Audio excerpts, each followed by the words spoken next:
Hello, I want to talk to you now about silent illumination meditation. Silent illumination meditation. And sometimes this practice is called just sitting. Just sitting. And it is a formless practice. What do I mean by that? Formless practice means we are meditating, but we don't have a point of focus. Or rather, our point of focus is our experience. So, whereas in following the breath, our point of focus is the breath, right? And a lot of people teach mantra meditation where your practice is following a mantra, mentally reciting a mantra over and over.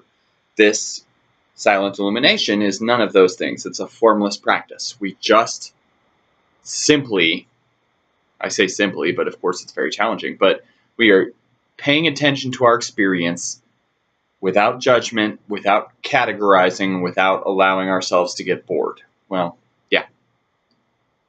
Paying attention on purpose to our experience while we sit still and are silent.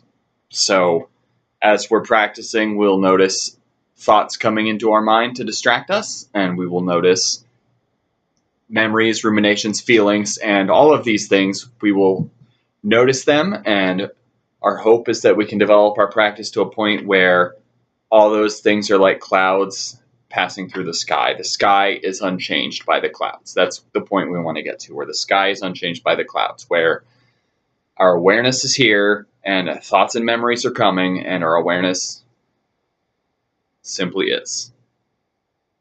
And they're passing through because that's what thoughts and memories and reflections and bad feelings are doing. They're just passing through. Your being is the sky, and all the crap you're carrying is just the weather. All your neuroses and baggage is just the weather. That's the fundamental aspect of this teaching of silent illumination. So I want you to sit up in your meditation posture. Sit up as straight as you can. And I like to put my legs into the half lotus, which is seen here. You see I've got one foot on top of my knee and the other one just underneath, sort of like regular cross-legged sitting. And sit up as straight as you can. I found it's always true that when I start to slouch, my mind is wandering and I've lost what I'm trying to do. When I start to slouch, my mind is wandering and I've lost what I'm trying to do. So it helps to sit up as straight as you can. A lot of people say never sit in a chair. I think sitting in a chair or not in a chair is okay, as long as you can sit up straight and you're not so comfortable that you're falling asleep. I think sitting in a chair or a couch like I am is fine. Okay? And let's see, what else? Okay, so our hands, we have to have a plan for what to do with our hands. I like to sometimes do the what's called the cosmic mudra, which is one hand underneath the other, thumbs gently touching, resting in my lap, and you can do that left on top of right or right on top of left. Okay, and then a secondary option that I do sometimes is called the relaxation mudra, which is just hands on your knees, hands on your knees. Okay, and this I recommend an eyes open practice, and that means that in some traditions they recommend a closed eyes practice where you would be meditating like this, right? And what I advocate for is an eyes open practice. So I want you to just fix your eyes on something. It can preferably something that's really not interesting or distracting. So I want to recommend either looking at a blank wall or looking at the floor a few feet in front of you. Especially if there is no blank wall, that's helpful. You can just gaze downward at the floor and that's fine. Okay. The point of all three of those things, all four of those things, the point of your back straight, your legs crossed in whatever way you like, your hands however you like, your eyes, is that all these aspects have a plan. Because if you don't have a plan for what you're doing with your hands, with your legs, with your feet, with your back, with your eyes, then it can easily become a point of distraction. So we want to have a plan for all our parts, right? So I'm going to do the relaxation mudra, and this is called the half lotus. And the full lotus would involve my other foot being up here, and that's really challenging for me to do. So I just don't do it. And you could also do standard cross legs, right?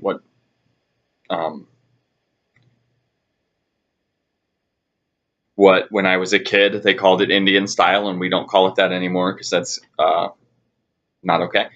But crisscross applesauce, that's what my kids call it, right? Just crossed legs, that's okay too. And if you want to sit with your legs outstretched, I think that's okay too. So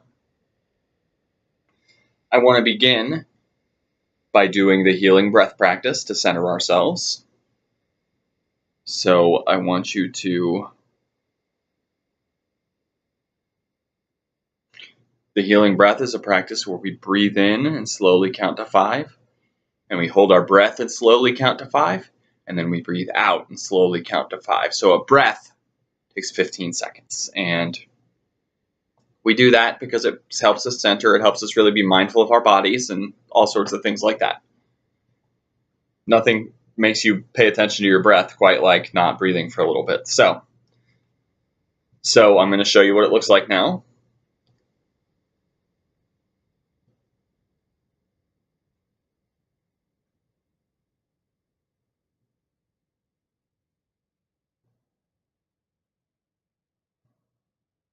So we're going to do 3 cycles of the healing breath together, and I'm going to tell you what to do, okay?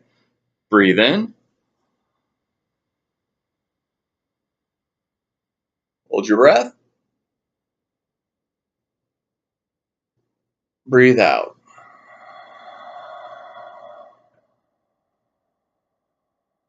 Breathe in. Hold your breath. Breathe out. One more time. Breathe in. Hold your breath.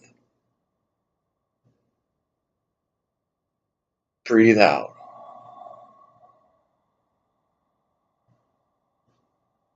Okay, that was the healing breath practice. One more thing before we begin that I want to say. I sometimes forget to say this. If you have an itch, scratch it. If you have an itch, scratch it. If you have to adjust your position, adjust it. It's fine. Some teachers would argue that no, we're not going to bend in any way, right? We're going to completely not move. And I don't advocate for that, because I think if we're thinking about scratching an itch, that's just as bad as scratching it, if probably worse. So I say, if you've got a scratch, scratch. I think that your intuition tells you if you're doing it too much and if it's a problem. And especially like if you're watching this at home alone, you don't have to worry about bothering someone else by scratching, right? I think in a group setting, fidgeting probably is more problematic because you're bothering other people, and in this situation, that's not happening, right? So you may see me scratch an itch if you're watching me, which again, I say don't watch me. Look at a blank wall or look at the floor in front of you, but if you want to watch me, I guess I'll never know. So I'm going to set a timer here, and we are going to just sit and be with our experience for a little while, and then we'll be done. You'll hear the timer go off, and then I'll probably say some other things. So I want you to first take a couple of deep and heavy breaths.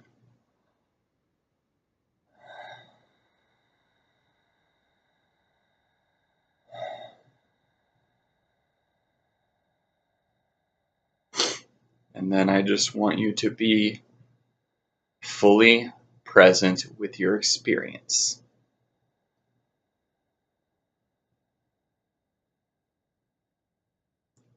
So when a thought enters your mind, you just notice that you're thinking, and you just try not to get caught up in your thought.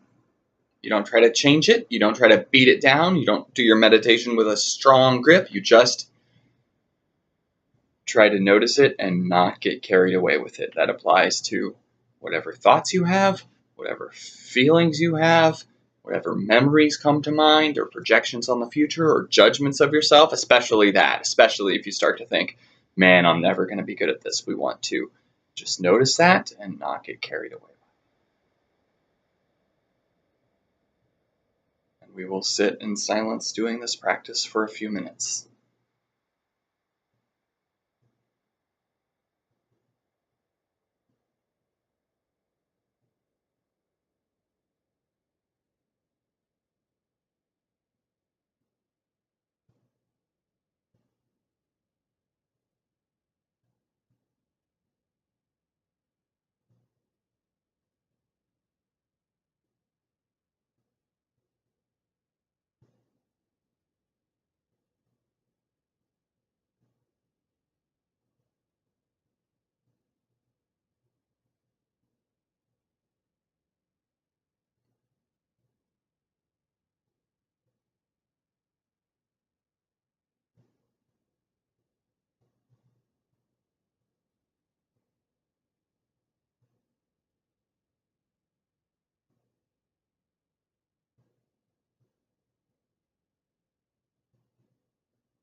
Thank you for taking the time to sit and be here with me.